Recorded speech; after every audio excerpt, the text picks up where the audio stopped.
totalidade da luz. Cristo não é só um foco de luz, ele é todo tipo de luz. E Ezequiel capítulo 28 vai caracterizar a forma como Lúcifer caiu e a maneira como também ele foi criado.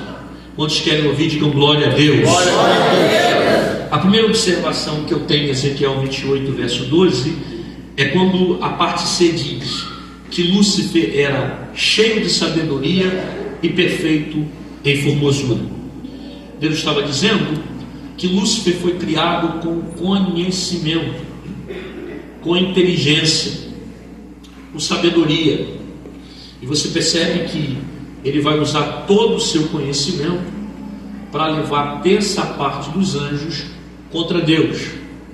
Então, o problema não é ter o conhecimento, mas é usar o conhecimento para o mal. O problema não é ser inteligente, mas usar a inteligência para manipular as pessoas.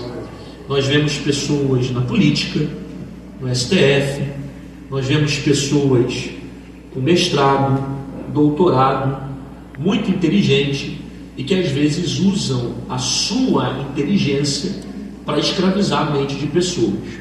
Então o problema não é o conhecimento, mas usar o conhecimento para manipulação. Segundo, Lúcifer é cheio de conhecimento e também é perfeito em formosura. Aí Deus vai aprofundar a natureza de Lúcifer. Olha o que ele diz no verso 13: estava no Éden, jardim de Deus. Primeiro é interessante você entender que esse Éden aqui não é o Éden de Adão e Eva. A teologia antiga diz que antes do Éden de Adão e Eva existia um Éden no céu e que Lúcifer fazia parte desse Éden. Aí Deus vai caracterizar a natureza de Lúcifer no versículo 13, dizendo: havia sobre ele sardônia, topázio, diamante, turquesa, ônix, jaspe, esmeralda, ouro. Ele tem ou não tem beleza? Vou perguntar de novo: ele tem ou não tem beleza? Uma pessoa vestida de ouro, esmeralda, diamante, zafira, carbúnculo, ouro, jaspe, tem ou não tem beleza?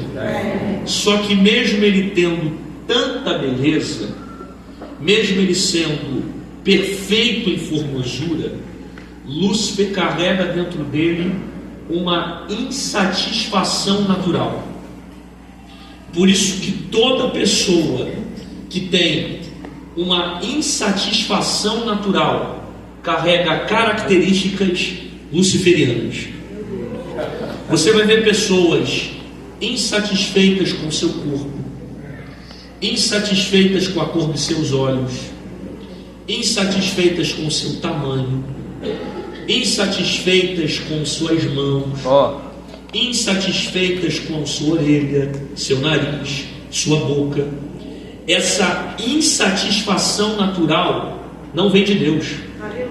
E o que é pior, partindo para um caso mais extremo, para tentar manter um padrão de beleza na sociedade, as pessoas são capazes de fazer procedimentos estéticos que destroem o seu próprio corpo e fazem mal para a sua própria natureza.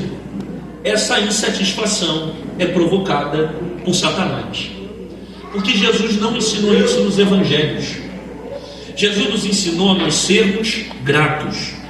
A Bíblia diz: em tudo dai graças. Jesus pegou 5 pães e 2 peixes e deu graças, porque a gratidão é uma característica de Jesus. A ingratidão é uma característica do diabo. É por isso que eu digo que todo ingrato sofre de amnésia.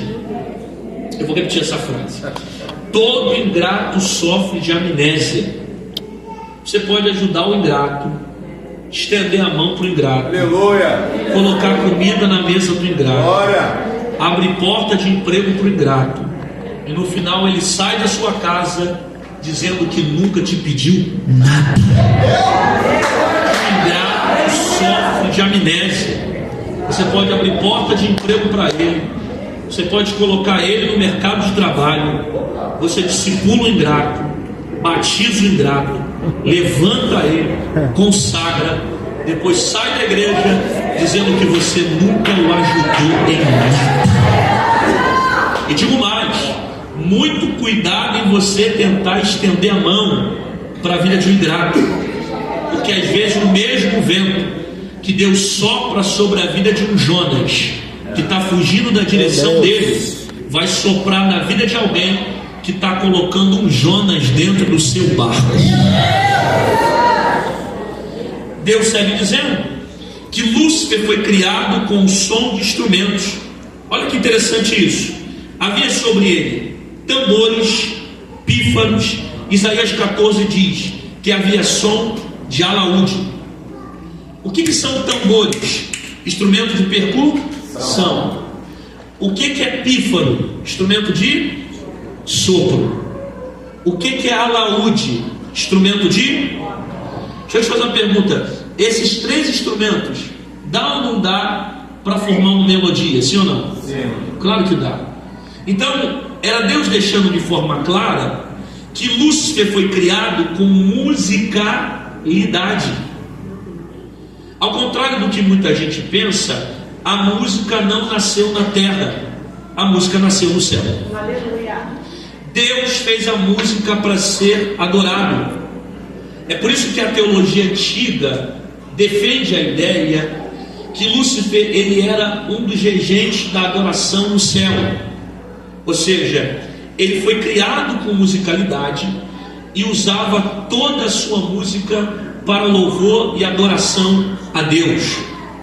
Agora pensa comigo, quando ele foi expulso do céu para a terra, ele já sabia todo o poder que a música gerava no céu, e ele vai deturpar todos os princípios que existem na adoração para levar as criaturas contra Deus. Aleluia!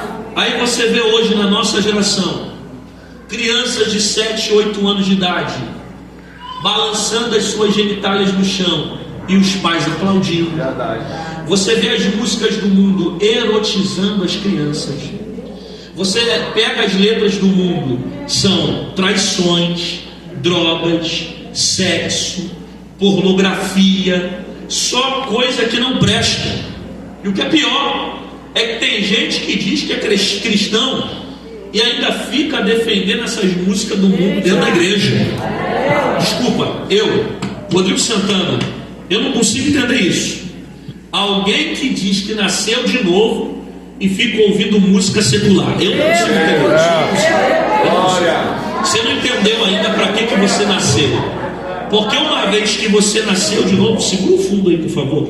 Uma vez que você nasceu de novo, você entende que os seus ouvidos, a sua língua, o seu nariz, os seus olhos servem somente para a glória de Deus.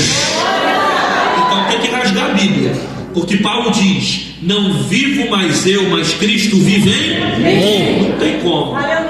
Não tem como ficar dizendo o varão está marchando aqui dentro e ficar ouvindo os sertanejos do mundo lá fora. Não dá para ficar marchando na igreja e ficar sambando no pagodinho na hora que toca na igreja. Não dá para dizer que Jesus está na casa, cantar Yeshua aqui dentro e encher o celular de música de Anitta. Não dá. Não tem como tocar dentro da igreja e ficar tocando música do Pablo Vittar lá fora. Não dá, porque pecar ainda peca ruim. Não tem meio termo. Ou você é cristão ou você é ímpio. Ou você é carnal ou você é espiritual. Ah, você quer Bíblia? Tiago diz que todo aquele que é amigo do mundo se constitui. O próprio Jesus disse em Mateus capítulo 6 que não tem como servir a dois, porque há de agradar a um e desagradar o outro. Jesus disse que todo aquele que ama o mundo, o amor do Pai, não está nele. Jesus disse que aquele que é da luz aborrece as trevas. A própria Bíblia diz: ou você é quente ou você é frio, não tem meio termo. Paulo diz que aquele que é carnal está declinado as coisas da carne. Aquele que é espiritual está declinado as coisas do Espírito. Ou você é cristão, ou você é ímpio. Ou tem vida com Deus, ou tem vida com o diabo. Ou entendeu que você nasceu de novo, ou você continua vivendo a mesmice do mundo. Pergunta para esse irmão: vai dar glória ou vai fingir que não é contigo mesmo? Pergunta. Aleluia. Tá ruim, mas vai ficar pior. Tu és querubins ungido para proteger. Aí Deus vai classificar a classe angelical de Lúcifer. Nós conhecemos 3 principais classes. Eu vou citar: arcanjo, serafins e querubins. Arcanjos são seres de guerra. A Bíblia fala, por exemplo, sobre Miguel, que é um príncipe do céu. Serafins são seres que queimam. No hebraico significa seres ardentes, que habitam próximo da presença de Deus. Isaías 6 fala sobre eles. Querubins são seres de proteção. Você vai ver querubim na entrada e na saída do Éden. Você vai ver querubim em cima da arca da aliança, porque eles eram seres de proteção. Deus disse que Lúcifer era querubim ungido para proteger.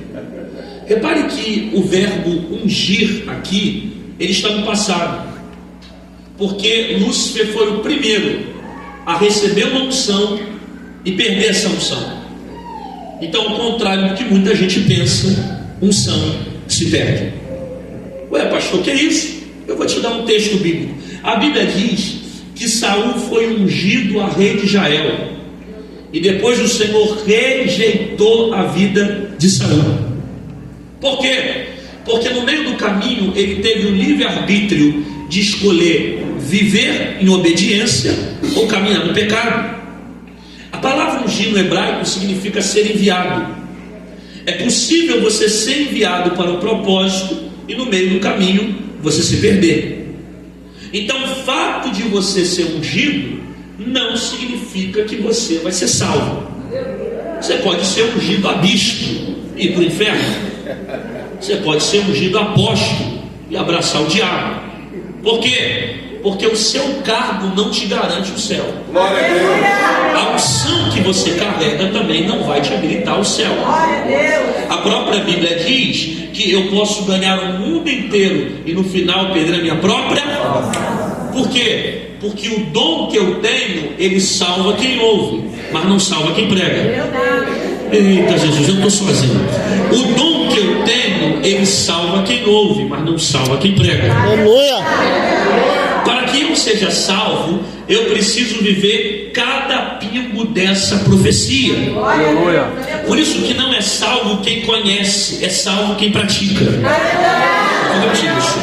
Não é salvo aquele que conhece, é salvo aquele que pratica. Satanás conhece mais Bíblia que a gente e vai para o inferno, porque a salvação não se dá pelo conhecimento, mas pela prática do conhecimento. Você pode conhecer a Bíblia de Gênesis a Apocalipse e ir para o inferno, porque o que salva você não é o conhecer, é o praticar, é o viver essa palavra. É por isso que a gente se escandaliza com as coisas que a gente vê na igreja e fala: nossa, como é que pode fulano ser tão usado por Deus e viver nessa vida de pecado? A questão é que a gente não entende o que é graça. Graça significa favor e merer? Não, ninguém falou. Graça significa favor e merer? Não, chega de sabe. Favor e merer? Ou seja, eu não mereço, só que Deus resolveu me usar. Então não se trata do preço que eu pago para ser usado, mas sim do preço que Jesus pagou para poder me usar. Aleluia. Isso é graça. É receber aquilo que não merece. Aí você fica se escandalizando: como é que pode? Fulano veio aqui, revelou CPF na igreja e depois ficou na homossexualidade lá fora. Rapaz, Deus usou uma jumenta, não vai usar um pecador. Pergunta para esse irmão: vai dar glória ou vai engolir seco mesmo? Nem tudo que Deus usa, Deus aprova. Ser usado é uma coisa, ser aprovado é outra.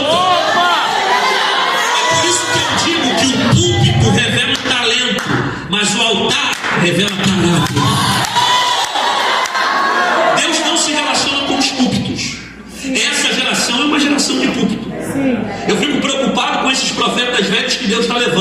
Como é que vai ser na próxima geração?